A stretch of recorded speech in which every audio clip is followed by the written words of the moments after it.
Brigitte Lahaie, Sud Radio, c'est l'instant Sexy News.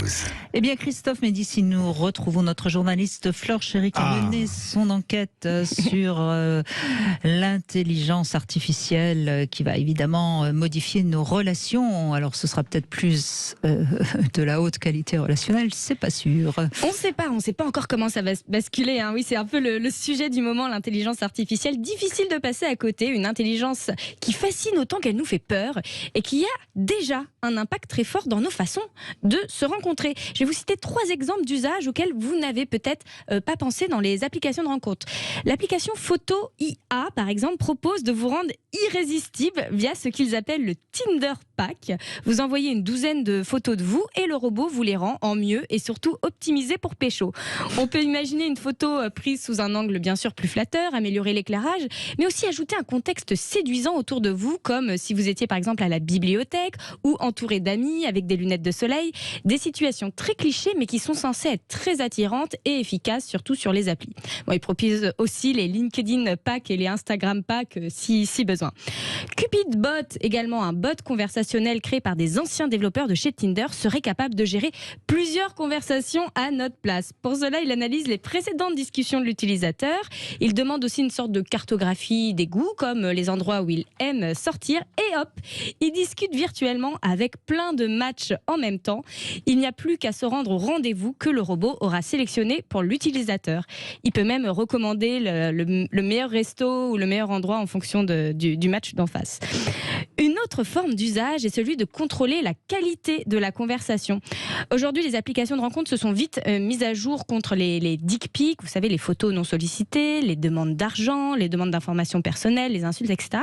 Mais plus récemment, l'intelligence artificielle peut aussi se mettre au service des comportements qui manquent un peu de savoir-vivre, comme le ghosting. Vous savez, cette façon de couper net une conversation. C'est déjà le cas de Snack, une application lancée l'année dernière.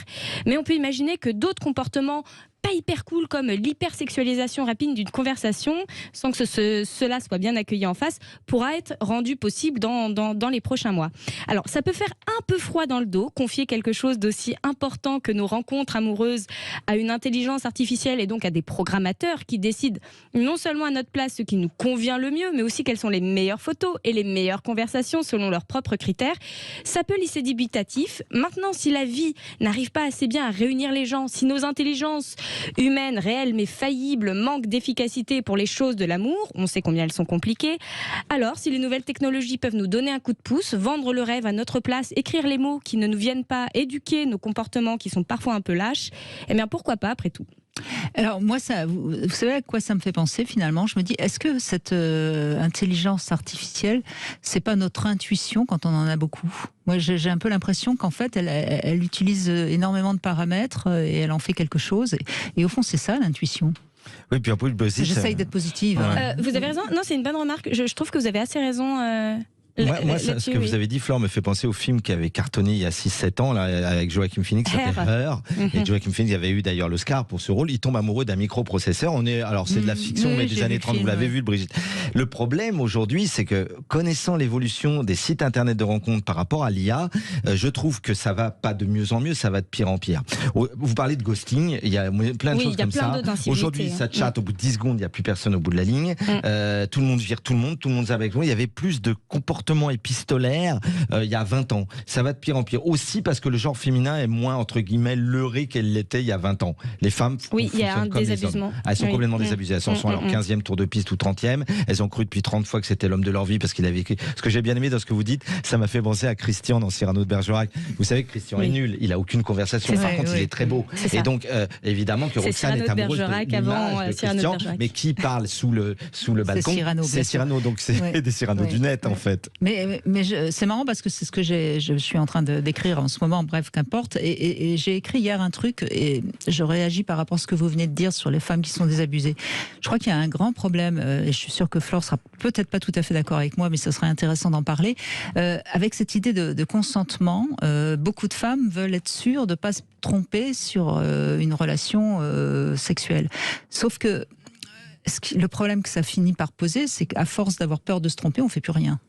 Ah non, mais moi j'ai toujours été très critique sur le mot consentement, qui est déjà un mot qui vient des États-Unis et qui est pas tout à fait juste en français. Pour moi, c'est un mot qui est contractuel, qui convient parfaitement bien au travail du sexe, par exemple, qui est pour moi du sexe ou au mariage, on consent parce que les choses sont claires et établies. Or, pour moi, petit 1, quand on commence sa vie sexuelle, il y a beaucoup de méconnaissances, donc on ne peut pas consentir parce que quand vous découvrez le corps de l'autre, vous savez pas ce que vous découvrez, et c'est normal. Il vaut mieux découvrir le corps de l'autre et pas attendre le prince charmant pendant des siècles. Voilà, moi je préfère toujours parler de sexe désiré, comme la grossesse. D'ailleurs, on consent pas à une grossesse, même si on la désire, on désire un enfant, et on devrait désirer, en tout cas pour la sexualité épanouissante, on devrait avoir du sexe désiré, pas du sexe consenti. Et je pense que c'est un petit peu ce qui est en train de se passer.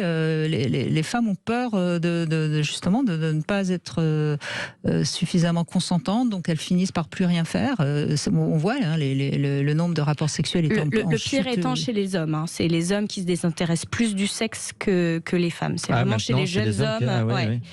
Le mouvement des asexuels, c'est ça. En tout cas, le sous-titre de mon livre. Est-ce qu'ils s'en désintéressent ou est-ce qu'ils en ont peur? Ou est-ce qu'ils trouvent des distractions ailleurs? Des dérivatifs. Il y a plein de... Mais une chose est sûre, c'est que aujourd'hui, c'est pour ça que le sous-titre de mon livre, c'était comment maintenir une haute qualité relationnelle à l'ère du numérique. On ne fera plus machine arrière, donc votre chronique est dans l'air du temps. Il est clair que c'est fini. Il faut pas croire qu'on arrêtera la machine. Elle est partie, elle est en branle, la machine. Et je vous le disais un jour, Brigitte, moi je pense que l'étape suivante, alors je vais peut-être en faire sursauter plus un, mais quand il y avait eu le fameuse manif contre le mariage pour tous, mais dans 10 ans, si je suis vraiment assez pessimiste, mais dans 8 ans, ce sera non au mariage homme-homme, femme-robot, femme-femme, homme-robot. Et ça, on était tous en train de s'éclater de rire là, mais là, c'est à une portée de doigt. C'est un peu comme dans IA de Spielberg, un homme se mariera avec une femme cyborg et elle sera tellement comme une femme, il faudra savoir si c'est une femme ou un cyborg. Et là, on est en train de rire, mais je vous assure que c'est 2030. C'est 2030. Et les bons Versaillais feront non, non au mariage homme normal, femme, ils n'ont pas les mêmes droits qu'une femme et un homme de chair et de sang. Ah, pourquoi? C'est de l'amour. C'est de l'amour. Tant qu'ils peuvent pas faire de gosses. Mais bientôt ils pourront faire des gosses. Faut peut-être pas. Non, là on n'en est pas là. Avec mais un robot, je vous assure, Flore, c'est à poignée de main, mariage, femme, robot. D'ailleurs, ça se fait déjà au Japon. Oui, mais ils ont un autre rapport avec les objets inanimés. C'est pas pareil qu'en France. Mais ce sera tellement ressemblant. Tellement, tu la choisiras sur. Oui, mais il n'y aura plus de petites disputes. C'est tellement sympa, une petite. Tu pourras mettre ça comme logiciel, Brigitte. Vous pourrez mettre ça. Je veux qu'elle soit engueulante. À 18h, elle est un peu chiante. Elle est chiante entre 18 et 18h30. On veut des conflits, 5 conflits par jour. Bon, en tout cas, on y va. Et puis moi, je suis d'une nature très optimiste. Alors, on verra bien. Et puis on en fera ce qu'on voudra. Ça reste un outil. C'est à nous de le prendre en charge. C'est neutre à la base. L'homme en fera du bon ou du mauvais. Exactement. Mais ça reste un outil. Neutre, Merci, Flore. Avec plaisir.